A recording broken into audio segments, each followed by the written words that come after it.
My favorite affirmation these days, it's actually not affirmation, it's the word of God. It says, a day is like 1,000 years to God. A day is like 1,000 years to God. That means God can turn your life and wipe away everything and anything as if it never happened, just in one day. My other good affirmation is a lady that I love to listen to, Abraham Hicks, who always says, you need to be tuned in, tapped in, and turned on. You know, I love how she's saying that you need to be, basically to be aware.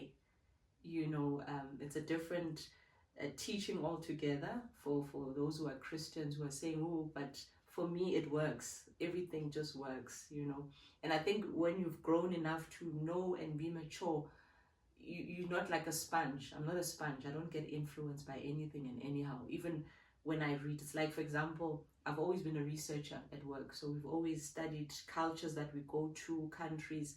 Imagine if I was a sponge, then I would have been like a spineless worm. Everything, I just flow there. So I've learned, I know how to control and to be resistant to certain things. You know, take the fish, the healthy stuff, the meat, and throw away the bones. So that one is my favorite. A day to God is like 1,000 years. That's my greatest word these days.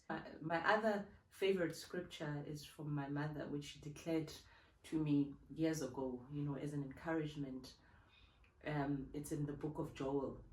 It says that the Lord will restore all that the locusts have eaten. In isiZulu iti, inkosi izobuyisela konke okudliwe isikhonyana. That's my favorite. So taking those two, that scripture, with a day to God is like 1,000 years. He restores, you know. So like you are saying, if you are 40, I'm 50, and I'm starting again, what? God can still do a change. But what you need to do is to be tuned in, tapped in, and turned on to look at what the Lord is doing, right? So I immigrate and I put those words together like that. And those are my favorite affirmation in scripture. There are many scriptures, but I think things that I affirm, and obviously the normal affirmations. I'm intelligent, I'm beautiful, I am wealthy, I'm rich, I'm abundant, I'm powerful, I'm the head, I'm not the tail, I'm above, not beneath. I'm successful, I'm kind, I'm loved, I'm lovable. Those are the affirmations that you have to say. And why is that? It's the neurological. It's science behind it, because of your subconscious mind. We know that the subconscious mind cannot tell good or positive, lie or truth, right or wrong, right? So you have to literally not deceive it, but keep on feeding it what you want to see. And that's faith, because faith is a substance of things hoped for. Faith says that I'm healed when I know that I feel sick. I'm rich when I know that I've got nothing in hand.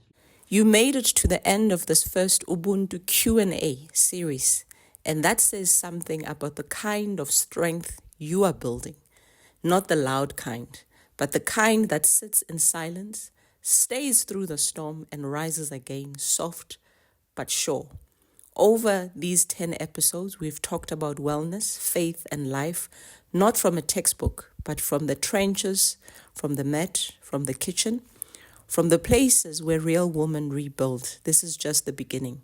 We are talking Ubuntu across the continent and out into the world. One voice, one body, one rhythm at a time.